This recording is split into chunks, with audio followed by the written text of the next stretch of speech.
Hey, how's it going, Internet? So, I just want to thank a lot of you guys for clicking on my vids and watching the numbers go up. It's been rewarding. Now, I know I'm not anywhere near the mills or bills, but just to everybody who has contributed to helping my videos get boosted, I want to thank you guys very much. And I know I haven't posted in a while like I should have been, but I have a pretty good reason. I've just had a lot of outside of YouTube projects going on. I try and keep busy. So when I finally get around to making a video like this, it is very helpful. But moving on, throughout the time I've been on YouTube and the algorithms and the videos that have been appearing on my screen, a lot of them are these quote unquote red pill podcasts. You know, the ones that talk about high value men, high value women, dating. And like I said, like the dating world is a phenomenon at this point. And I've already given my stance is I actually agree with a lot of the red pill takes, and I can understand why a lot of young men are turned off to having any sort of serious relationship in modern day. I myself still try not to give up total hope, but I do notice that not just good women or good men, but good people sometimes can be a dime a dozen, especially in these times of social media narcissism. But it is clear to see that the red pill is absolutely going mainstream, meaning I don't think it's the unpopular opinion to have anymore that the dating world is messed up. And whether you are responsible or not, young men have been getting a raw deal in society. And you could even see it with the correlation between a world conflict coming up and the media asking why are men giving up on society. You see the news outlets, why are there such an epidemic of lonely men? Well, obviously the answer is staring us all right in the face and we just don't want to look at it. And although I don't see the appeal to giving up on life altogether, but I do always see the appeal to walking away from a toxic situation. And like I said, I have roomed with some very irresponsible young men before that has kind of shown me that not all men are responsible. We do see a lot of men abandoning their kids nowadays. So I'm not saying that men are completely innocent in society, but let's take all that out and assume that we're looking through the baseline of a young man who has done everything right, gone to school, gotten a job, stayed a productive member of society, followed the law. Maybe he probably parties on weekends just to kind of let loose. We all have our outlets, right? But genuinely, this young man has been following honor code, trying to keep with it. But then he's slowly disillusioned with society year by year, month by month, day by day. Like he looks around society and sees not just in the dating world, but poor behavior is what gets rewarded. Being irresponsible is what gets rewarded. And if we look around, it's true. I see a lot of angry people overall that have tried to do the quote unquote right thing and have noticed the hard truth that doing the right thing gets you punished. Especially, that's been that way for the past few years in the eyes of a lot of society. In fact, I consider myself one of those men, and it wasn't just dating that made me realize that you can't always do things the quote-unquote right way, but it was roommate situations, just toxic friends, ignorant friends, just negative experiences overall that have gotten me to be more cautious about the situations that I pick in my life. But a lot of those men have felt ignored for years. Whether you have been a good man and you really authentically feel this way, or you've been very irresponsible over those years and now you're just riding the wave and grifting. I'm looking at you, Sneeko.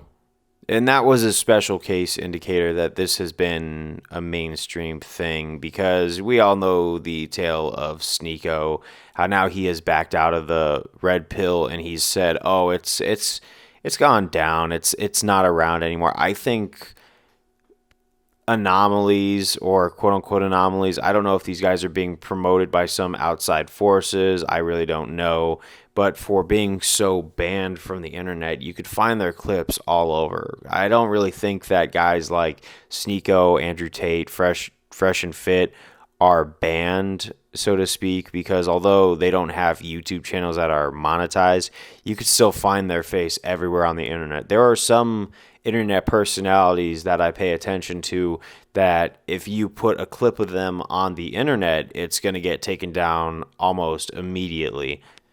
But despite quote unquote being demonetized or not having a channel or anything like that, you could find a ton of clips of Sneeko, Andrew Tate, Fresh and Fit, all online. And I'm not putting all of them on blast, although I'm going to be real. Sneeko and Fresh and Fit have definitely had moments where you could easily point out their behavior and make the red pill look bad, which might be a certain way why they've been promoted is because maybe it could be to make men look absolutely worse. But there are some other podcasts that I've watched that follow the same formula, but they're able to keep it way more tame, way more professional. And we've had this narrative ongoing on the internet that if you make any sort of red pill content, you're going to get kicked off because they don't want it. I think it's really just how you present the content and not how overboard you said. Like if I were to open up my videos myself and just start swearing, throwing out insults, then yeah, maybe the algorithm would have a problem with that. And then my video would not get pushed as much or it would be taken down and I'd be given a strike. But I gotta say, whether I think Andrew Tate's putting on an act or not, I do gotta respect where he said that, he should have been smarter with his messaging when he did get deplatformed from YouTube.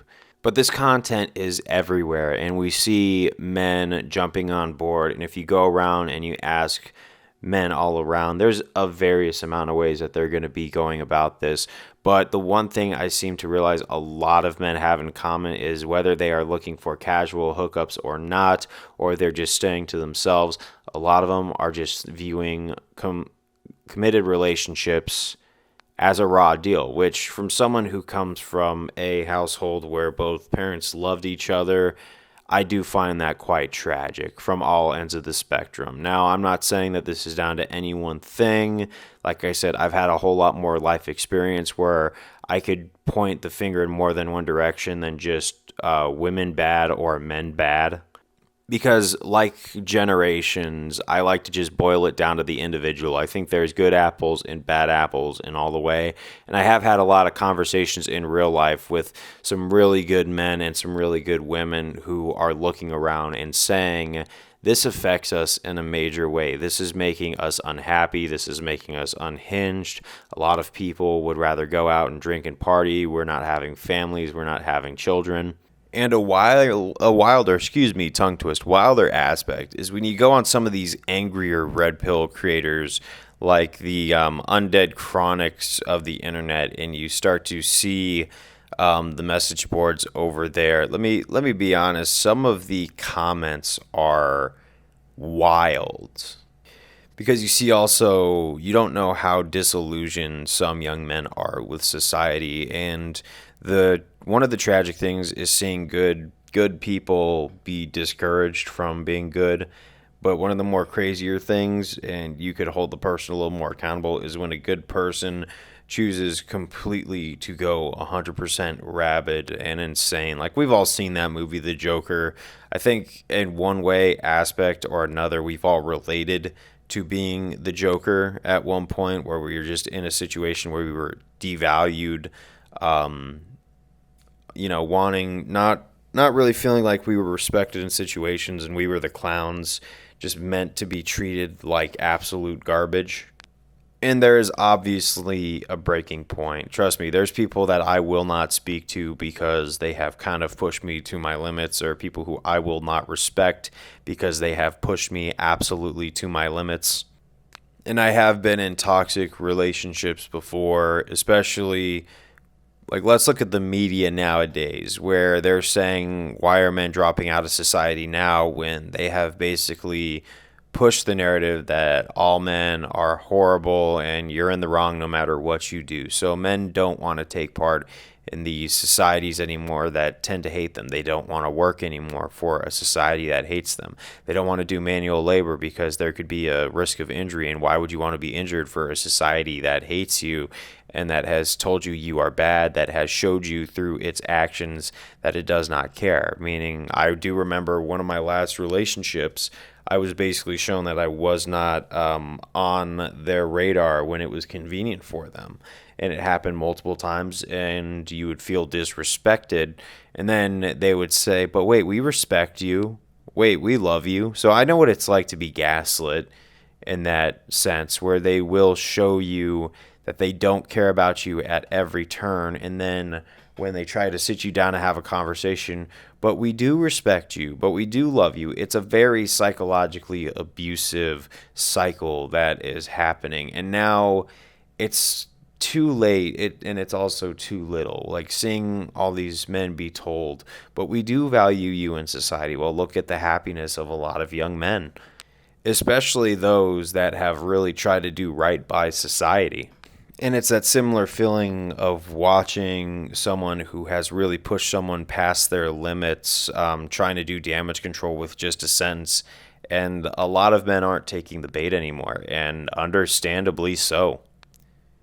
I, as a man who has tried to do the right thing, doesn't want to get lumped into the same category as men who haven't done the right thing in life. Because if you're saying we're all the same, some guy who aspired to probably be nothing more than an accountant and live an honest life is probably being looked at the same way that some guy who never went to school, never paid his bills, leached off of his friends. They're all being viewed in the same light, and that is not fair. So why would men want to work hard? Why would men want to be something more? And it's easy for me to sit here where I feel like I've got some salvageable good in my life, right? But let me look at some people who really just don't have any salvageable good or any hope or any prospects or looking around to find anything of value. That might actually be too scary to think about. But moving forward, now that we know the red pill is mainstream, how do I advise young men and how we should move forward? Because it obviously is out there. You obviously do see a lot of young women themselves saying we don't like the way that the dating realm is going. We see the people who have fostered in this realm and they are absolutely insane. But I still think in a way we should try our best to be our best selves. Now, I don't want to invite bad people into my life, and I don't advise 100% forgiveness. And actually, no, I do advise 100% forgiveness. But one thing I've learned about forgiveness is you can forgive someone for the way they've treated you. You don't have to welcome them back into your life. You don't have to keep them around.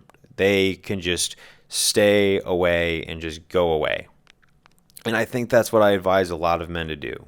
Build yourselves up, find a purpose, find a skill to chase, have a to-do list of things on your life, of different things you want to push or push for. That would be a better way of saying it. Like, have a goal in mind that isn't related to dating so you can give your life a sense of purpose. Because that was one of the things that I messed up with when I was a very young man. Like when I was like 16, 17, 18. Is sometimes when I was dating, I would make dating my sole purpose. And by the time I got to around my 20s, I realized, what else do I have to show for my life than some relationships that obviously didn't go anywhere, because at the end of the day, I didn't have any goals outside.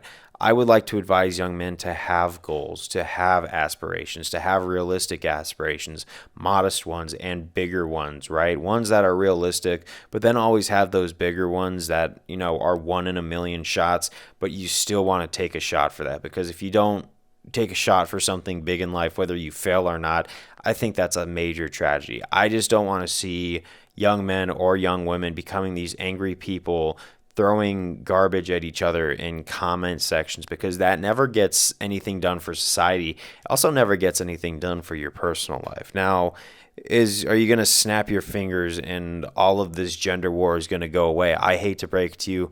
I don't think that's a very realistic scenario. I think over generations, we're going to have to allow this to play out. And the people, the men and women who want to be happy are going to find one another.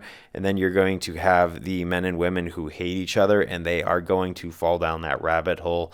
And just, in 100 years or so, life's taking over. They're not going to be around. And maybe there would be some salvageable stuff from the wreckage. I just know that the damage that has been done over the past few years, there might not be repairing it. And I understand resentment. I understand just, no, I don't want to say anything. And to you, right? I understand that whole mindset. But that's my recommendation to the people who want to find something salvageable, who, don't want to give up totally on life, who were hoping to have wives and husbands and kids and families and all that stuff. Because these generations coming up are going to be doing it way different than the generations beforehand. The ones where things were way economically easier. We're going to have to find a way to make it work. And it's going to be a communal effort where people keep their words and keep their honor and keep their morals in check. But to the basis of the individual, that's my little spew about the red pill, why it's mainstream, and all the above moving forward. What are your thoughts? What do you think? Leave it in the comments. Thank you for clicking, and I'll see you next time.